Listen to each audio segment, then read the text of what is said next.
Live on the Zone, September 14th, Canelo versus Berlanga. A legendary boxing rivalry, Mexico against Puerto Rico. You're gonna be so much pain. Canelo has been destructive through the division, with win after win after win.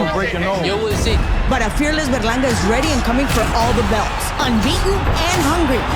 On Mexican Independence Weekend, Canelo versus Berlanga, September 14th, live on The Zone with English and Spanish commentary. Buy now at thezone.com. Edgar, you know, we are about an hour removed from the fight. So how was the experience like? What's going through your mind? I know you're disappointed having that O taken away, but still, you came out and fought your hardest tonight. First and foremost, I want to thank my Lord and Savior, Jesus Christ, for this opportunity. I went in there with a legend today, man. We came up short. Obviously, I'm a winner at heart, man. So, I'm a little down, but, I know I won the world after this performance. I got dropped in the third round. I came back and, fought a hard fight. I fought a legend, man. So, a guy like me, right? The whole world was against me, right? And,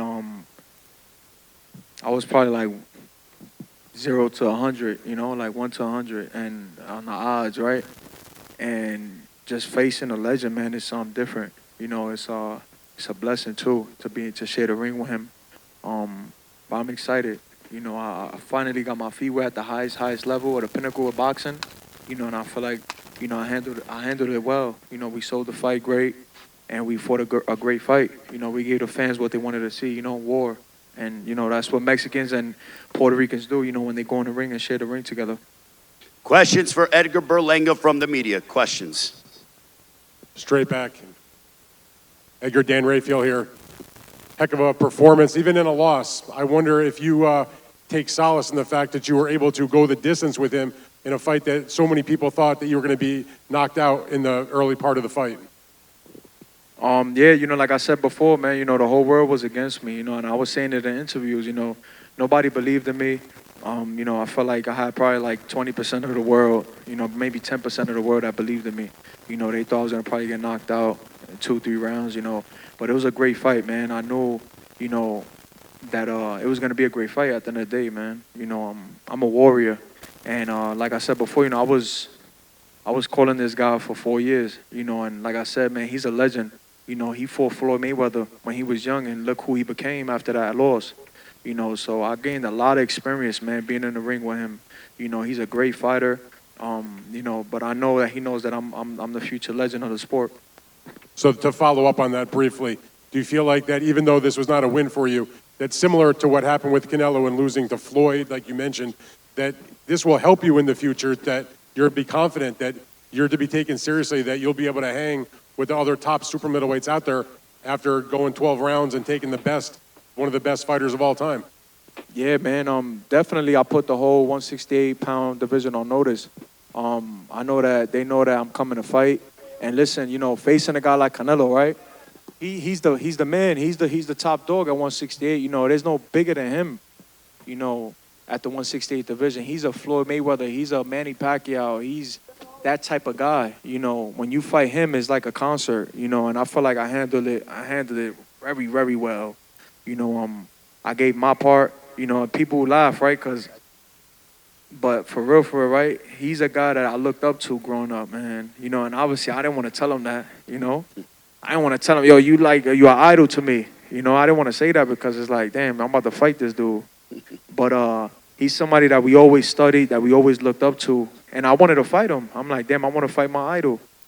But I never told him, I never told the media, I never told nobody, because I felt like people would have really thought that I was going to go out there and just take a knee or something just to get the opportunity to fight my idol, But I told him after the fight, I said, you're somebody that we look up to, for many years. And, it's a blessing, man, to be here. I'm not going to lie, this is crazy. 22,000 sold out. It's a blessing. Questions for Edgar Berlanga? Hey, right here, Edgar. Miguel Maravilla, Fight News. First of all, Edgar, congratulations on this fight. Do you feel you're a player now at 168 after this performance? I truly, right now I'm a winner, right? So I got defeated today. So, 50% of me is down and 50% of me feels okay. But, between my father, one of the legends right here, Memo, my coach, Eddie Hearns, and Keith is telling me that, I shocked the world, and, right now, I'm a superstar in the 168 division. I handle everything well, man. I went in there with a legend, and I shocked the world. People thought that I was going to probably get knocked out early, and I went in there and did what I had to do. We didn't come out with the victory, but, hey, it is what it is. It's just another stepping stone to greatness.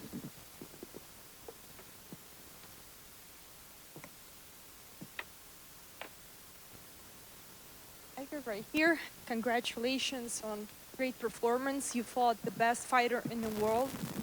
You fought the best fighter in the world. Congratulations on that performance. You took his best shots. You even got up when you got knocked down in the third round. Can you rate Canelo Alvarez power? How hard does he hit from everybody that you fought or ever sparred? I'll say he is the hardest, for sure. One of the fighters that hit very hard was Angulo. He's a Cuban guy, and he punched very hard too. So I'll say both of them are like the same, but, with Canelo, I was just mentally ready for his shots. I already told myself, I know I'm going to get hit. I know I'm going to get hit on my chin, but it's, I got to bite down on my mouthpiece and push. Look what happened in the third round. I got hit with a left hook. We'd be practicing in camp the whole time, keeping my right hand to my chin, and I wound up just moving, and he connected right on my chin. And you see how I punched my glove. That's like a thing for me when I, my last time when I got dropped, I was punching my gloves. 'Cause I'm like, damn, I got hit with a shot. I'm not supposed to be on the floor. But, it comes to boxing. The greats done got dropped, got hurt. But it's about how you come back and respond.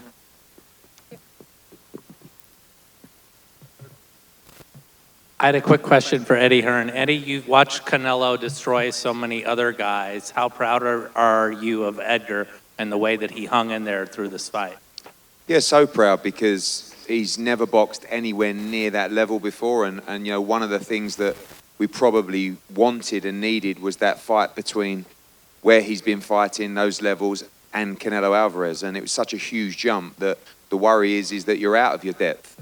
But he never really looked out of his depth in there. We got beat, and we got beat well by a legend, but it was always competitive, the rounds. And I think more importantly, it was the way that he handled the week, the way that he handled the dressing room, the way that he handled the ring walk, the crowd. But for me, one of the most pleasing things was the boxes that he ticked. An impregnable chin that took every shot in the artillery of Canelo Alvarez. And to be honest, the knockdown was an incredible left hook. It was kind of like a flash knockdown, but he was never really hurt in the entire fight. And even when he got dropped, he came back, he was firing back, and people loved it. I think his ring IQ, which we knew was better than people anticipated, was good and frustrated Canelo Alvarez at times. But, I said to him after, and he's disappointed, and he should be, because he's a winner and he lost. But ultimately, when he drops back down a level, which is just what you do, because Canelo Alvarez level's so high, he's going to really start to understand the experience that he gained tonight. And like he said about Canelo Alvarez fighting Floyd Mayweather at a young age, that's what he's done. He's stepped up to a whole new level and got a wonderful experience tonight. I said to him earlier, he's secured his entire life and his family's life forever at such a young age. And it's just the beginning. Because right now, I think you have to say that he's probably the #1 name in the division outside of Canelo Alvarez. And there's huge fights out there for him. Next year, Jaime Munguia, Caleb Plant, Charlo, Pacheco, our young gun coming through. But he's right now the man in the division as far as I'm concerned. And I'm very proud of that performance. I think he deserves a huge amount of credit. And just to follow up real quick, you've worked with Canelo so closely. On the heels of this triumph, does it make more sense for him to fight a lighter guy like Crawford, or to try to go up for the glory of Bivol, Beater, winner, or Benavidez? Yeah, I mean, look, Canelo's going to do whatever Canelo wants to do. He's earned the right to do that. If Bivol wins in a couple of weeks, he could have a shot at him for the undisputed championship at 175. Crawford was there tonight chasing the fight, and, he's earned the right to do whatever he wants. Hey, Caleb, what's going on, man? Najee from Cigar Talk. First of all, congratulations. Even in this loss, your stock has gone up. I think, you've gained a bit more respect for this fight. Caleb Plant was up here before you, and one of the questions was asked, how he would fight you next, and, if that was something he wants. He made it clear that He wants to fight you, so I just want to know, what do you think about that fight? I think that fight is possible, but I just finished fighting one of the greatest fighters right now in our era, so I'm not really focused on Caleb. I got to go back, take time off, my family, and then when I head back in the gym, call up Eddie, call the manager, hit up coach, hit up my dad, and we see who's on next on the line. No more questions. Hola, buenas noches. Edgar, Erika Montoya del Heraldo. ¿Qué fue lo que aprendiste tú de enfrentar a Canelo? Decías que tú lo comparabas con Floyd Mayweather, con Manny Pacquiao, con ese estilo de peleadores. ¿Qué es lo que te llevas esta noche y qué papel jugó los fanáticos que llenaron aquí la T-Mobile? Primero, yo me está pensando que yo ganaste los fanáticos y ganó mucha experiencia peleando con leyendas como Canelo. Y eso es más importante ahora mismo para mi carrera, ahora mismo. Y yo creo que después de esto yo voy a ser un super estrella de Puerto Rico, de 168, representando full. Y más o menos el próximo cara de boxeo. Edgar, you want to translate or you want me to translate? Okay. Okay, the question was about what's the biggest lesson that Edgar took from this fight. And Edgar was saying that the biggest lesson that he took was the experience from Canelo and what it takes to face someone like that. And also he talked about wanting to be the next superstar from Puerto Rico. And this is the kind of challenge that he needs in order to reach that level.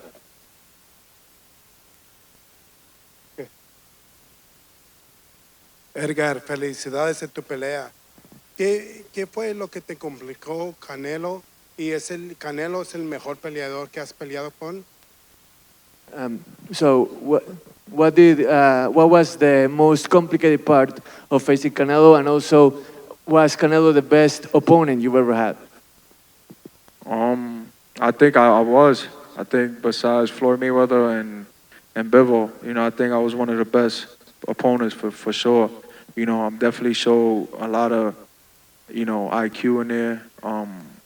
But he has a lot of experience. Remember, usually guys, their first title shot, they get for one belt. I could have been fighting for the Undisputed, my first title shot against a legend. So, I'm going up somebody that's been there over 20, 30 times, at this level. And this is my first time, so I can't really be too hard on myself. Because right now I feel a little down. I'm not gonna lie. I got defeated, but hey, I feel like we won the fans for sure.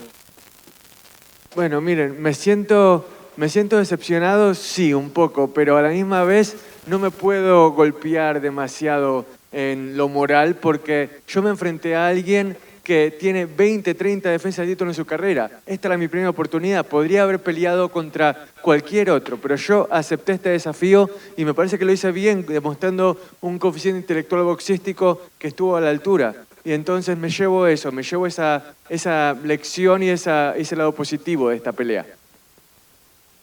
Edgar, hell of a fight, champ. You did amazing tonight. You showed a lot of heart.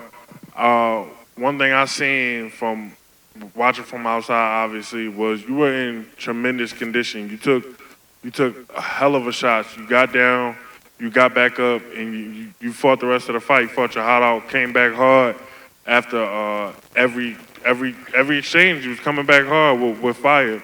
What do you attribute that to? How were you able to keep coming as hard as you did? Pause.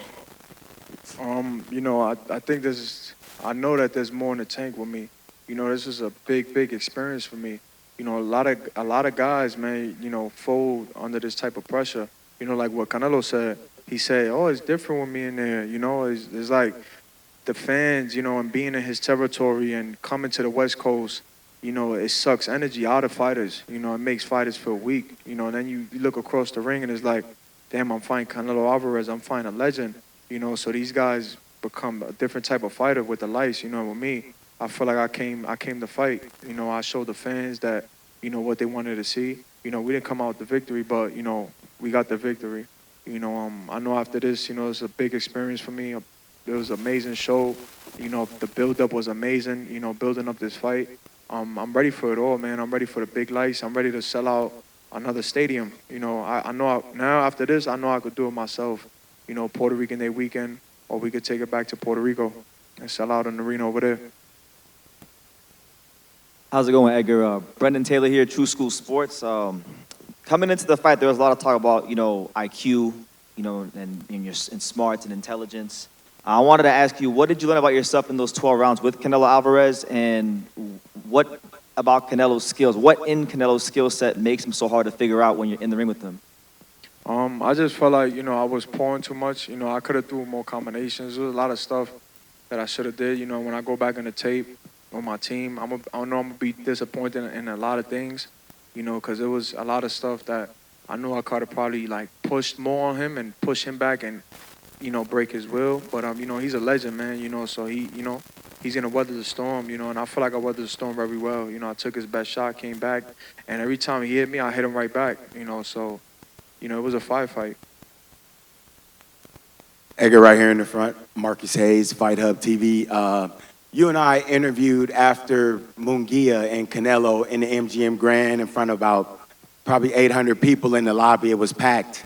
You told me something in that interview. You said that if I get the Canelo Alvarez fight, I'm not going out like everybody else did. I'm gonna represent myself. How do you feel when you watched the arc of the fight and you heard the fans, you heard everybody kind of changing over? People were cheering for you. People were really showing you a lot of respect after all the disrespect that you received. How's that make you feel?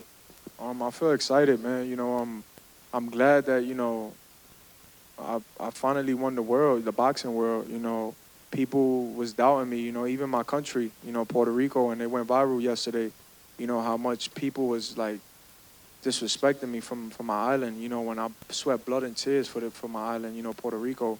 And then all of a sudden today, it was like the whole island was like rooting for me. You know, everybody was like showing me love. And I seen it, I said, damn, like, you know, God is good, man. And then after this performance, I know, you know, sky's the limit. Like, I know after this is superstar status for real. You know, I experienced the top of the pinnacle of boxing. You know, I fought a legend. I did everything I had to do what fighters should do when they get at that level, you know, like when Floyd Mayweather fought Pacquiao. It was that type of fight, you know. I got friends that was that from New York, and it was like, yo, we trying to go watch the fight in different clubs, and everything is sold out.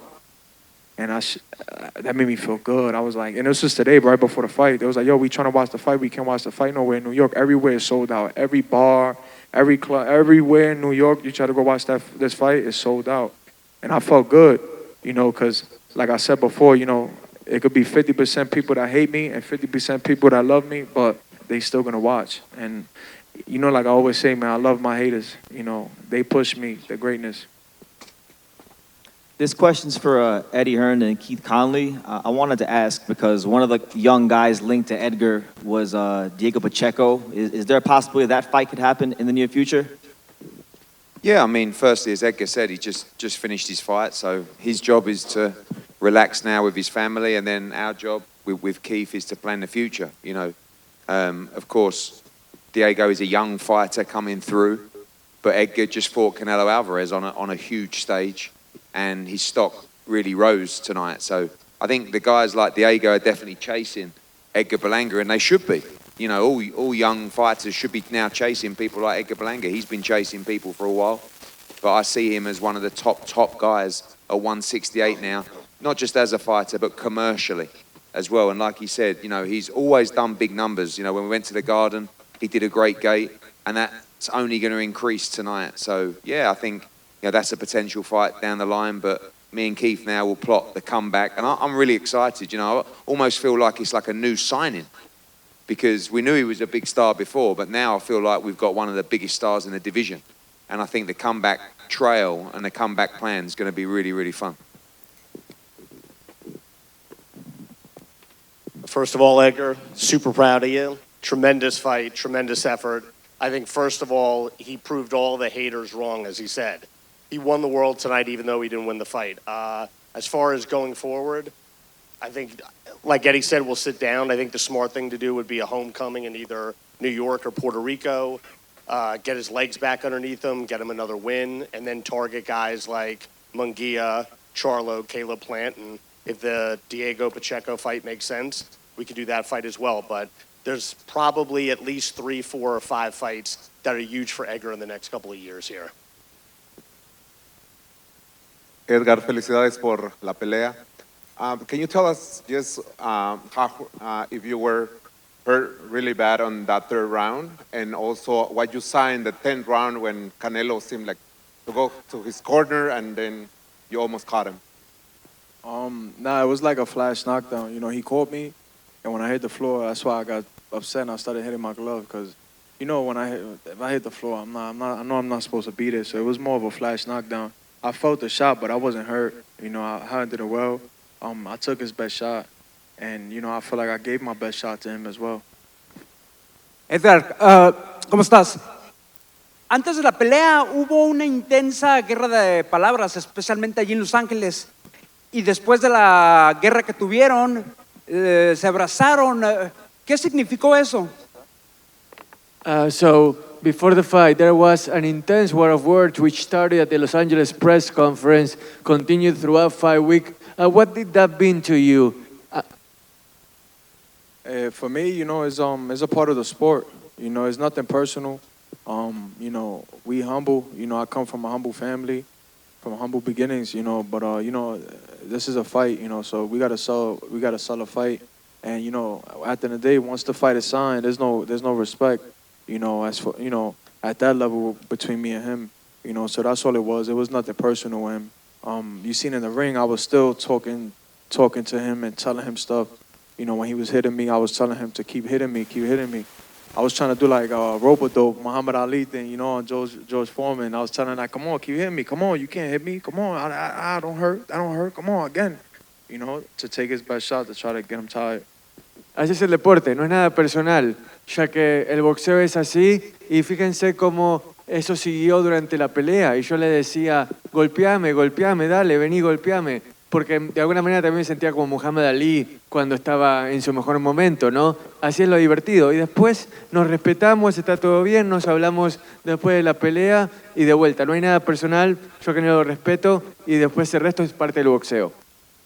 Edgar, final comments as you conclude what has been a tremendous fight week here in Las Vegas. The place was rocking. You and Canelo Alvarez treated fans around the world to a sensational world championship prize fight. The floor is yours, Edgar. You know, first and foremost, I want to thank everybody here, all my fans that came out, you know, the Mexicans, the Puerto Ricans that showed love. You know, it was a big event for us. You know, there's a big event in Las Vegas. You know, we was up against UFC, and I feel like we shut them down with this event.